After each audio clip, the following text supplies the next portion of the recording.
Hello, and welcome to the Feeling Good podcast, where you can learn powerful techniques to change the way you feel. I am your host, Dr. Rhonda Borowski, and joining me here in the Murrieta studio is Dr. David Burns. Dr. Burns is a pioneer in the development of cognitive behavioral therapy and the creator of the new team therapy. He is the author of Feeling Good, which has sold over 5 million copies in the United States and has been translated into over 30 languages. His latest book, Feeling Great, contains powerful new techniques that make rapid recovery possible for many people struggling with depression and anxiety. Dr. Burns is currently an Emeritus Adjunct Professor of Clinical Psychiatry at Stanford University School of Medicine.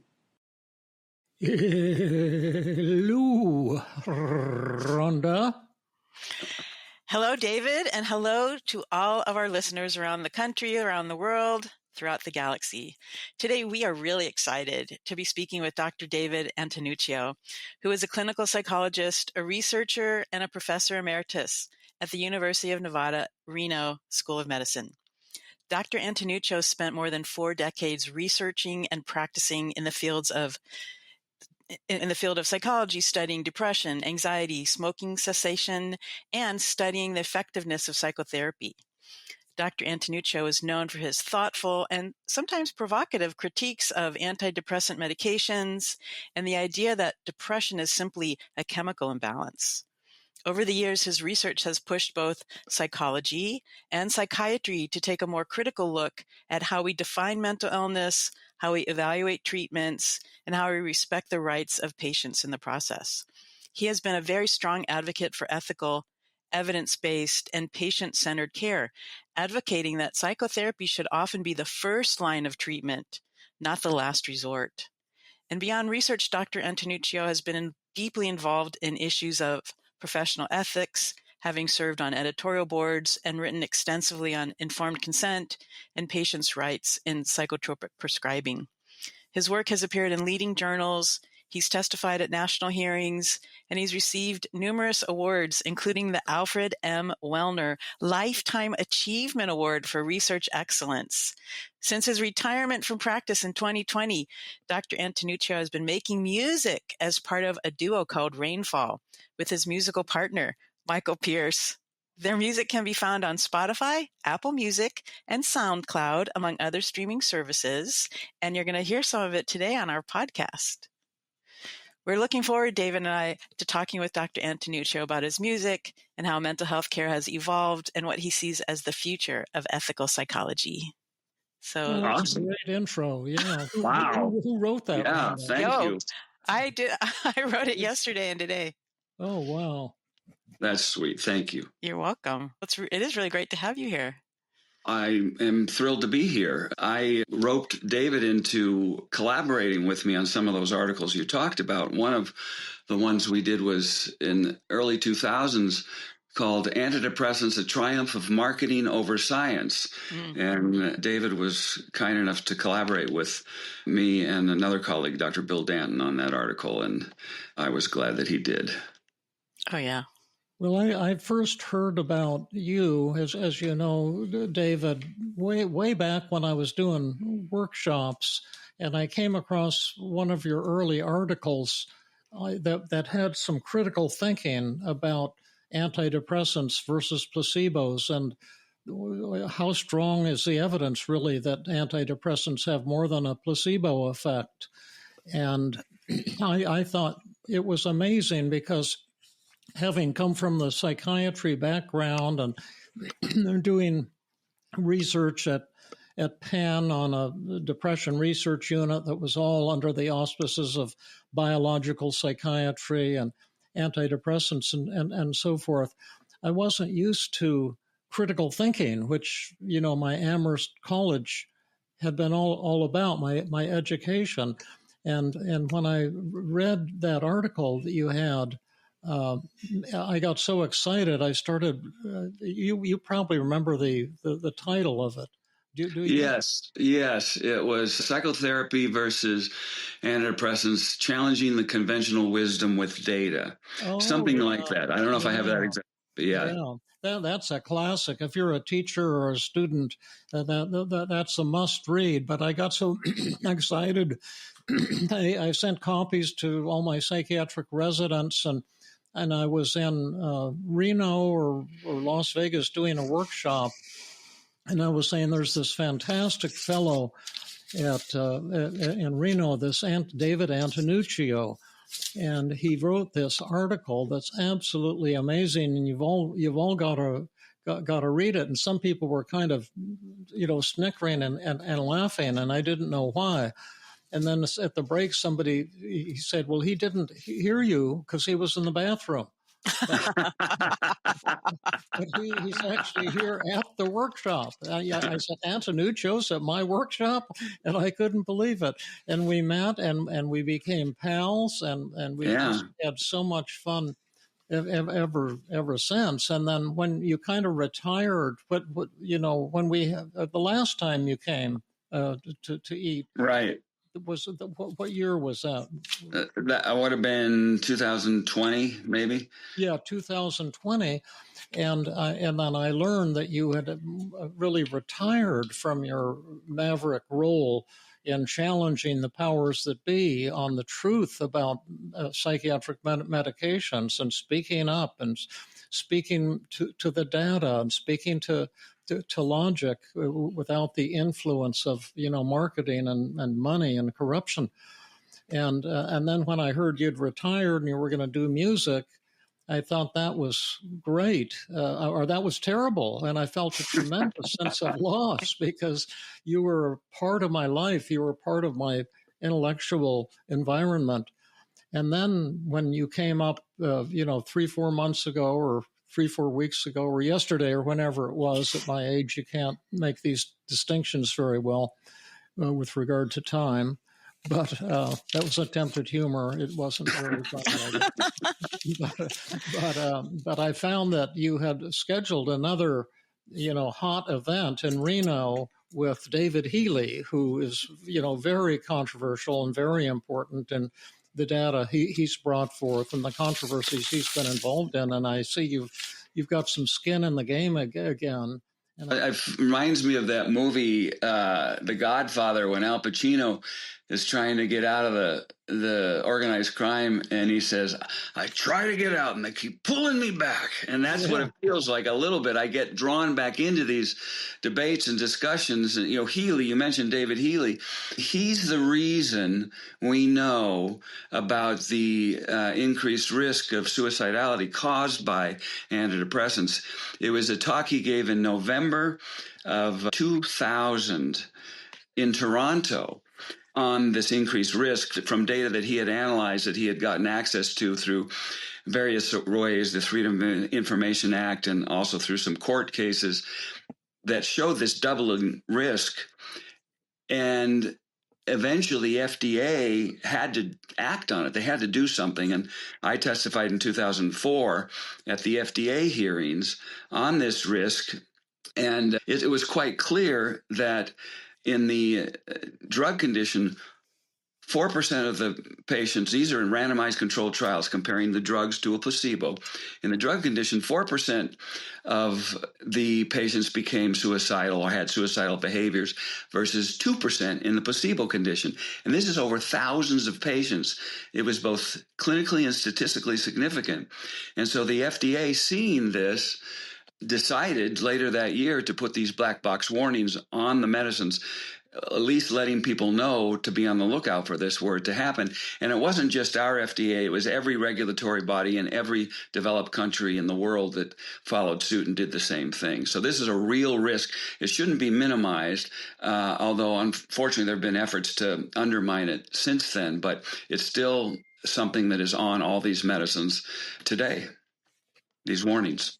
One thing I've never understood, and I love your stories, David. People like my stories too, and your stories are so cool. Even the story about David Healy and what happened when he gave that talk. But one thing that I don't understand is that the research I've seen shows that risk, and logic would tell us the risk of suicide increase is in people of all ages.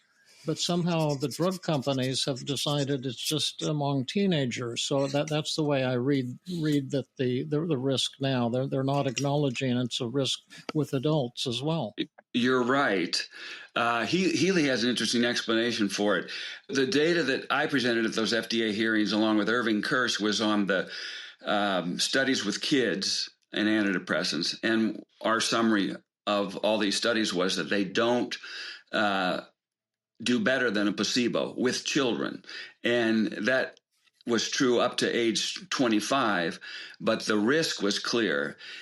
It's Healy's explanation for why they don't have the black box warnings on those people over 25 is that at least there was some evidence that the medicines did help in people over age 25. And Irving Kirsch's summary shows that the placebos did 82% as well as the active drug. Okay, so it's a small benefit of the active drug compared to placebo, but whether that's real or not, we can debate that. But since there was some evidence of a small benefit in adults, they didn't put the warnings on it because they didn't want to scare people away from the medicines. Yeah. Whereas with kids, our argument was, well, it's clear they don't benefit children, so even a tiny risk is not justified. From our perspective, they shouldn't be allowed to be prescribed with kids if they don't benefit them, right? If there's just risk and no benefit. But they felt the black box warnings was the best solution for that. Well, one thing that probably a lot of our podcast fans don't understand or appreciate is the tremendous pressures. We see in government all kinds of corruption and take it for granted that people aren't telling the truth and that money's rather than truth is dominating an awful lot of political decisions. But they don't realize that a lot of that is happening in the psychopharmacology industry as well, that there's a pressure to come out with certain kinds of politically correct conclusions because billions of dollars in profits and sales are at risk. And can you tell them what happened with Healy? I think he had been studying in London, and then he got this tenure track offer at University of Toronto, which was tremendous. And in his acceptance speech, he presented this data on the increased risk of suicide for the first time with antidepressants, thinking that they would love him for being an honest researcher and coming up with something of incredible importance. And then what happened? Wrong go. Yeah. That's not how it went. Yes, you're right. He was actually in Wales, and he accepted the job at the University of Toronto, and he gave this speech, this presentation on these data. And after the talk, a very famous psychiatrist, I don't know if I should name him or not, but it's in his book, Let Them Eat Prozac, the whole story, for those who are interested in reading about it, comes up to him and said... Who wrote that book, by the way? Let Them Eat Prozac? Yeah. That was Healy, David Healy, who wrote that. Oh, yeah, Healy, yeah. Mm-hmm. Yeah.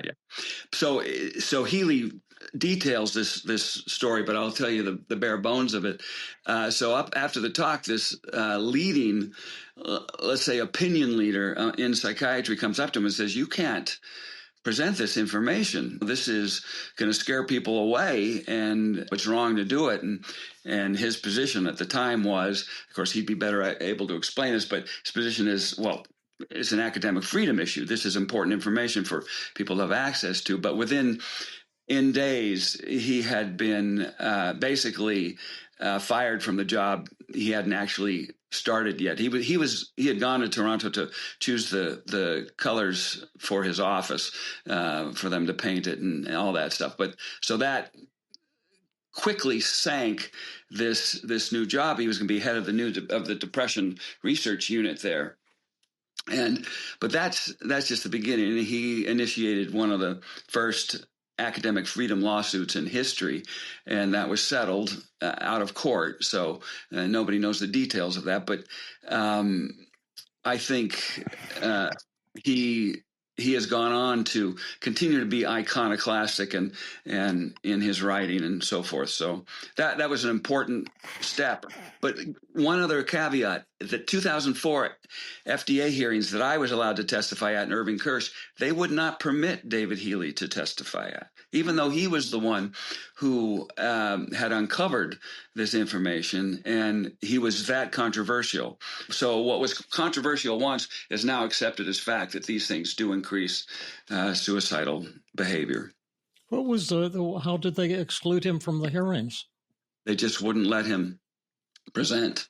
That was the FDA or the drug companies? FDA. And of course, many of the panelists who serve on these FDA panels are conflicted with, because they also work for the industry. So I think it was, it's complicated. Listen, I worked in a psychiatry department for 32 years teaching, and had I not had tenure, I think I would have been vulnerable. My job would have been vulnerable because so much of the training in a lot of medical schools, including ours at the time, was underwritten by the drug industry. And so you risk losing these financial resources if you speak out or are critical of the industry in some way. So it's risky. And Healy is someone who paid a price that was pretty high if you lose a job. And there are other people like him, of course. He's not the only one, but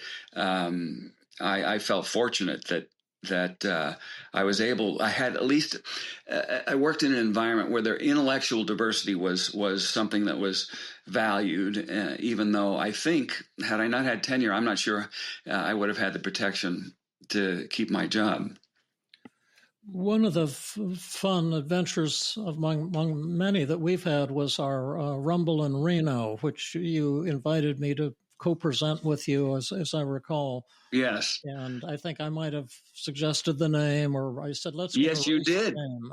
And you get credit for that name. Oh, thank you. And but essentially, we invited the chairman. I think he was the chairman of the American Psychiatric Association. That's correct. Munoz, who courageously volunteered to come to debate us on this chemical imbalance theory of depression, right, which I had seen even in 1975 when we published our article in Archives of General Psychiatry, mm-hmm, kind of showing that this serotonin theory couldn't possibly be valid. And the drug companies kept pushing this chemical imbalance theory in spite of now mountains of evidence that the theory is just, as the Buddha described it in the year 514 BC, it's just a bunch of horseshit. There's never been any solid evidence for it. So, there's no support for it. Completely agree with you. So we presented our side of the argument, and then he came up to, take his turn and crush us. And he went to the microphone and said, I agree with these guys. There's no evidence for this theory. I decided he was one of the really, really good guys. He was a gentleman and a scholar, Rodrigo Munoz. Yes, we had a subsequent Rumble in Reno with Irving Kirsch and Michael Thays, a leading industry psychiatry researcher, and similar effect. Both those gentlemen, Rodrigo Munoz and Michael Thays, were gentlemen and scholars and willing to have an exchange on this, which was really, really important. Oh, yeah. Well, can I ask you guys a follow-up question? Yeah. Given what you've published, do you think, and your research and all the teaching that you've done, do you think the public's understanding of depression and the chemical imbalance theory of depression has evolved since you first started researching and publishing on this? Wow. Okay. I asked David Healy this question not too long ago. I said, do you think we've had any impact at all? And I expected a kind of nuanced answer. And his answer was no. Now, I'm not quite so negative. Here's where I think we've had an impact. I think at least this discussion is not considered fringe anymore. It's in the mainstream of what's legitimate scientific inquiry and discussion. For back when Healy broke in 2000, this information, it was considered heresy, and it was considered almost unpatriotic to even discuss it out loud. But I think that much has changed. But in terms of how often these medicines are prescribed and for what conditions and so forth, they're widely prescribed. They generate billions and billions of dollars every year worldwide, and it's hard to say that it's slowed down much. What do you think, David? What's your impression? I don't have any finger on the pulse one way or the other, but I know that our field is screwed up, and that it's like it's like competing cults, and people believe what they want to believe rather than what the science shows. And so I get, when I make controversial statements, I do get a lot of people who appreciate it, but I also get some, haters who are pushing back, and it's always, for me, disconcerting to see that. Our audience is well aware of the idea that you and I have published, and you have published, extensively, and Irving Kirsch has published extensively, really arguing two things: that the so-called antidepressants like the Prozac and the SSRIs, if you look at all the world data, at all the comparisons with placebo, and all the doses, the evidence of a meaningful, clinically meaningful effect is simply not there. And what that means is that let's say you take some tests like the Beck Depression Inventory or the Hamilton, rating scale for depression. Hamilton, I think, goes from 0 to, 70 or 55 or something, 52.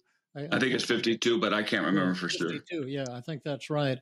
And of all the 20 or 40,000 people in these outcome studies who got placebo, they had a reduction of roughly 8.5 points. And those who got the antidepressant had a reduction of 10 points. So the only conceivable difference is 1.5 points, and 1.5 points on a 52-point scale is kind of meaningless. It's so trivial. So that's one of the things. But the other that's thing, a nice summary. That's a nice summary. Yeah, that you and I have written on. I think you got the ball rolling on it, and together we contributed to it. But there's at least 6 major horrific errors that drug companies make, intentional errors, to try to make it look like a placebo is as good, or that the antidepressants are better than placebos. And one of the tricks that they use that people are not familiar with, I write about it in all my books, but people probably skip over that section. But they put everybody initially on placebos for like 2 weeks or something like that, and they call it correct placebo washout period. And the idea is to let all the drugs wash out of the patient's system. But what they're really doing during that time is they're testing the patient every couple of days with the Hamilton Depression Test. And all the ones who start to improve then are systematically removed from the study. Correct. And after they've gotten rid of those placebo responders, then they randomly assign the patients to drug versus placebo. Then the real study begins at that point. But what they've done is they're playing with a loaded deck of cards. Right. They're dealing from the bottom of the deck, so to speak. And so that and other errors, like another one that you've pointed out, Healy's pointed out, and a lot of people are aware, is that the patients and the researchers, who are paid by the drug companies, by the way, can tell if they're on placebo or the actual drug simply by whether or not they have side effects, because they tell them ahead of time, here's the kind of side effects you're going to get. If you get the experimental drug, say Prozac, when it was experimental drug, we had it at Penn. It was called Lilly 110410, and we got it as an experimental drug. And so, it'll cause racing thoughts, a little, kind of stimulation like caffeine, and maybe a little activation of the bowel, and maybe some problem with sexual arousal and things of this nature. And if you have those things, you can just tell the researcher, but you don't need to worry about it because they're not dangerous. Well, now they've told the person, here's how you can figure out if you're getting placebo or Prozac. And so they can tell. So they're not really double-blind studies. And so if you don't have those side effects, you're in the placebo group, you're likely to think, oh my gosh, I'm not getting those side effects. I'm in the placebo group. This isn't going to help me. So then you have a change in belief of your expectations of what's going to happen, and the opposite if you're in the drug group. And so there's all of these issues, including they don't use accurate form of statistics. There's only one form of statistics in the world that can accurately analyze longitudinal data where you've got differential attrition from the two groups, and that's structural equations can consistently estimate the parameters. Ordinary least squares, it's impossible. And so there's all of these problems, or they could use active placebos. Like if it's a stimulant like Prozac, they could use caffeine, and then you'd get kind of the same jitteriness and rapid bowels or having to pee or whatever in both groups. But the only there's only a few studies, you would probably know this better than I, where they've used active placebos. And right. George Murphy, psychiatrist George Murphy at Washington. Is he still alive, by the way? I don't know. Washington University in St. Louis, he used an active placebo. I think it was some combination of phenobarb and something else. I forget. But they randomly assigned people to cognitive therapy or nortriptyline in combination with a placebo. This was an active placebo. Anyway, there were no differences in the treatment groups. Yeah. I have a couple of comments on what you said. You mentioned the sexual dysfunction, and I want to make sure we spend a little bit of time on that because that is something that is underappreciated. That particular side effect is going to be of interest to your listeners. Before you go on, so sure. There's some famous psychologist had proposed, and you may know who it was, that they rename the antidepressants anti-aphrodisiacs because they don't really help depression, but they do help make your sexual drive disappear. I want to mention that. I don't know if you know who that was. Yes, I know who that was because I wrote the article along with Healy. In an article called Relabeling the Medications We Call Antidepressants. It was interesting. We were trying to come up with a title for the article that didn't actually call them antidepressants, but we couldn't figure out how to do it without saying the word antidepressants. So that's the title we came up with, Relabeling the Medications We Call Antidepressants. But the sexual dysfunction, the impact on sex, is greater than the effect size on depression. Mm-hmm. And this is a problem, of course, and that's why we were tongue-in-cheek suggesting that could be a possible title, anti-aphrodisiac, a label for the drug. But in studies they did in Spain, with over 1,000 patients, more than 60% of the patients said they had sexual problems caused by the medicines. And this is a very high figure. That was really minimized when these drugs first came out. But it's even worse than that because for some people, we don't know how many, this is not being studied and hasn't been studied, some of the sexual dysfunction persists after the medicine is stopped for an undetermined period of time.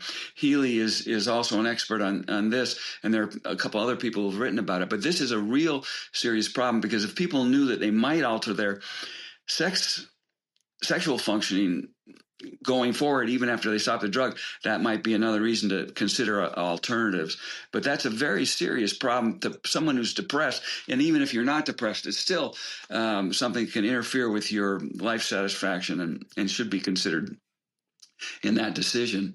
One other thing I want to make too, I mentioned in the randomized controlled trials that 4% of the drug condition and 2% of the placebo condition has suicidal behavior. I want to translate that into numbers that maybe make more sense. That means 2 extra suicidal patients for every 100 that are given an antidepressant compared to 100 that are given placebo. 2 extra for every 100 treated. And that may not sound like a lot, but when you multiply that by millions of people who are taking these medicines, that's a lot of people who are affected just in terms of the suicidal behavior component of this. And when you figure the sexual dysfunction and side effects are as many as 60% are affected, then you start to see the enormity of the impact of these medicines. That ought to be part of the calculation when you're trying to decide what treatment to take for your depression. Do you think this is like one of our articles was called Antidepressants, a triumph of marketing over science, ? As I recall. Yes. And that was a very, very popular one, I think you said, on the internet. Yes. For some time. But do you think, and you don't have to answer this question, and then I want to give a teaser to our next interview with you next week, although we're going to record it in a few minutes, but don't. Okay. But the about the data on antidepressants not having clinically meaningful clinical effects, but having very meanful suicidal effects on people of all ages and not just teenagers and children. That's alarming enough. But is there also data that the SSRIs like Prozac can not only incite suicidal urges enough for people to kill themselves, but also violent urges? And we won't answer that question now, but we do know that you were involved in a court case on a beautiful, gentle woman taking an SSRI who stabbed her husband 62 times. More than 200 times. Oh, 200 times, yeah. That must have been the extra strength Prozac. And but we'll give the data on that. For a while, you were sworn to secrecy because it was a court case.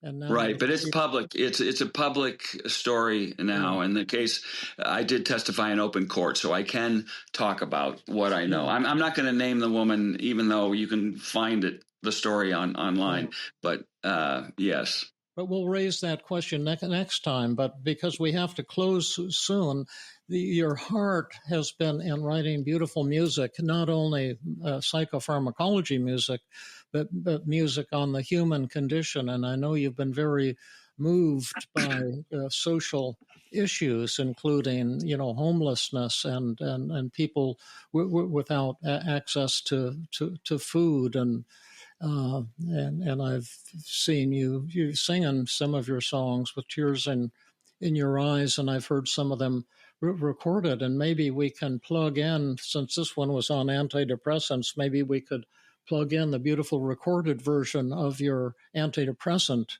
song. Well, that's nice of you to mention that. We did record a song, but that is a rock and roll song. It's called the Antidepressant Blues, and it is by my band RainFall, which includes my buddy Michael Pierce, and it is based on my research on the side effects of antidepressants. In fact, I tried to include as many as I could in the lyrics. The most common side effects are agitation, sexual dysfunction, sleep disruption, and gastrointestinal problems. Those are the four most common in the factor analytic studies of side effects on antidepressants. And so those are all included in there, as well as some others in this song, The Antidepressant Blues. Now, I can't play it for you on the guitar because it is a rock and roll song, but it is one that might be. We might have you just sing one of your favorite songs since you brought your guitar, and then we'll have both of them in the podcast. And if you send the lyrics to both, then I'll publish them with the show notes. But, so the Antidepressant Blues will come first here, and you can hear it now. Now you're hearing it, and now you heard it. And wasn't it a beautiful song? And now, if you'd like to tell us the song you're going to play live for us. Okay. This song, I'll give you a little background. If you guys need to cut this off because it goes too long, the story is important. This is about a Salvadoran family who had tried to, for months, had been applying for asylum. They were on the Mexican side of the border, but they were not hearing anything back, and they were pretty desperate. The father's name was Oscar.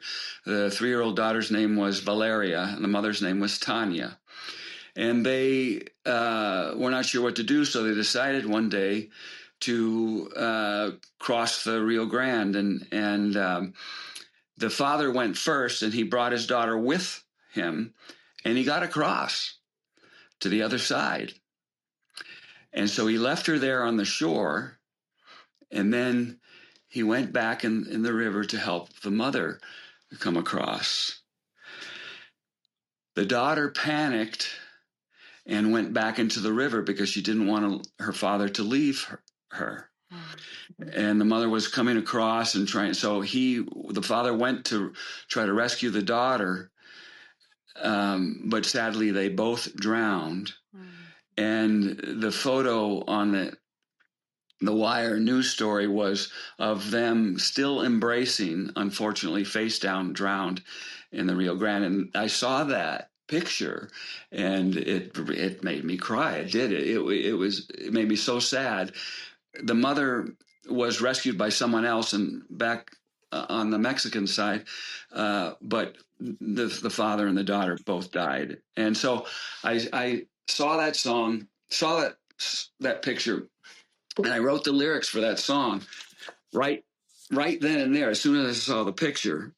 And I called the song Final Embrace. The most recent version you heard, David and Rhonda, was called Final Embrace Electric because we decided to electrify it. But this is an acoustic version of the song. Okay, I'll try to do it justice. It's hard for me to sing it without emotion, but... We'll let the emotion flow.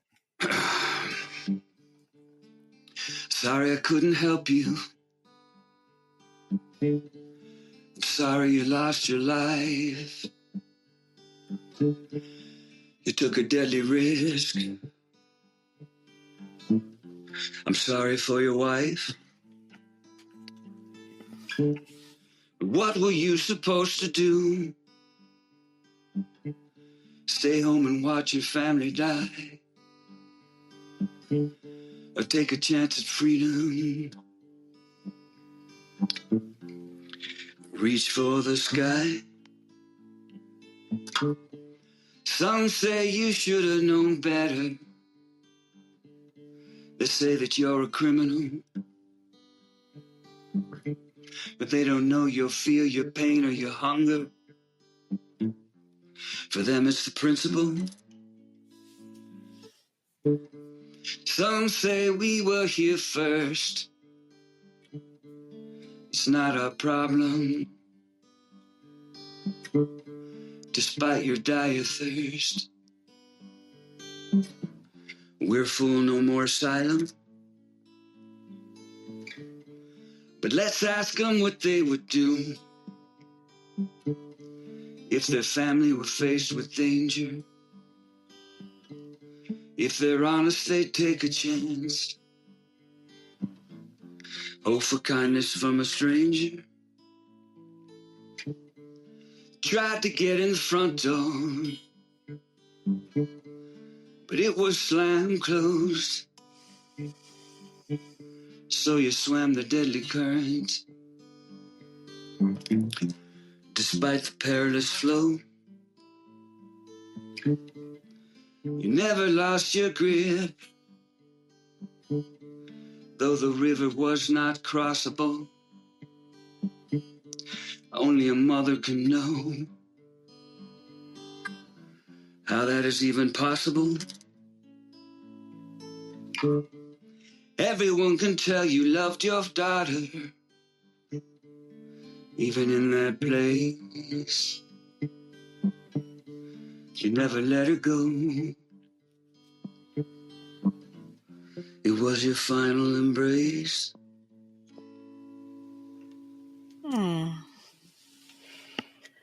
Thank you for that beautiful music. Thank you so much for seeing that and sharing that with us. It's so timely.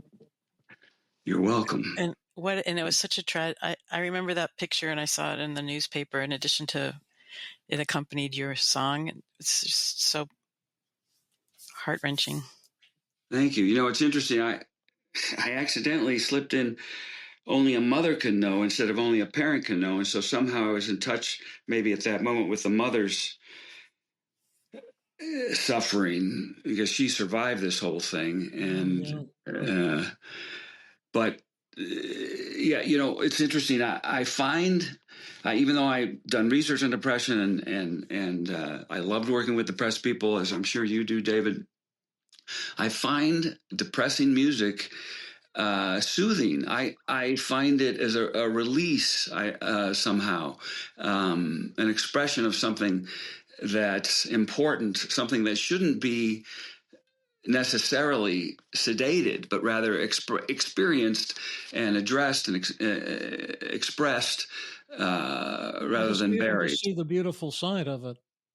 Yes. Well, you guys are making me think that you both have argued that we treat normal emotional suffering as a medical problem with medications that don't work.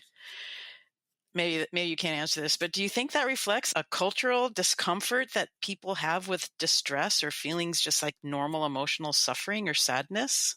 Well, there's a correct and amazing answer to that that's going to stun everybody. And my colleague Antonuccio will now reveal what that is.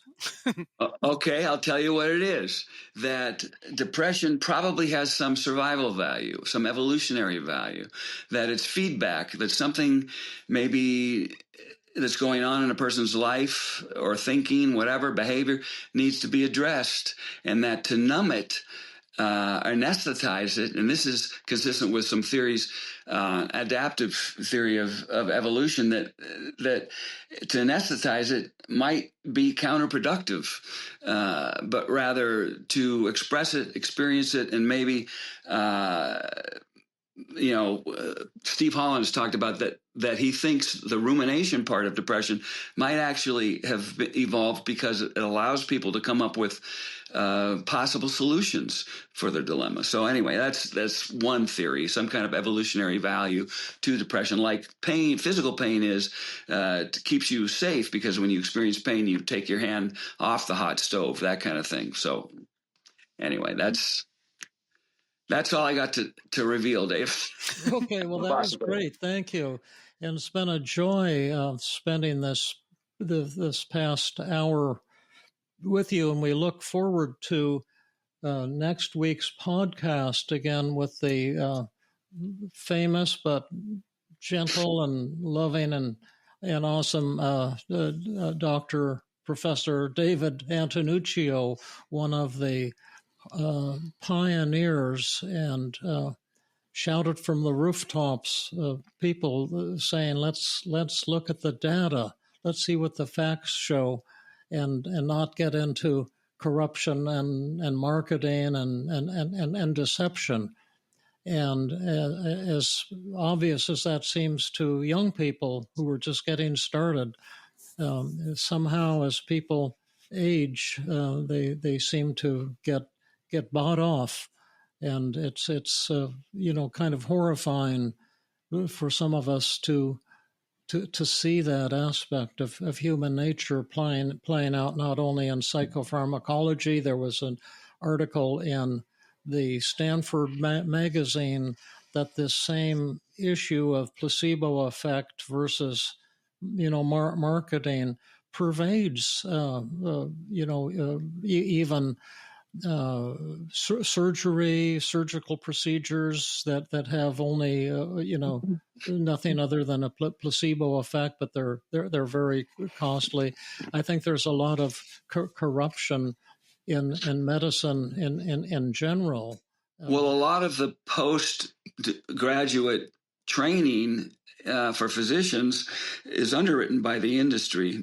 I, many years ago, signed a pledge never to accept even a free lunch after having accepted many free lunches for years, until I started thinking about it. Now, wait a minute, I need to try to practice what I preach here.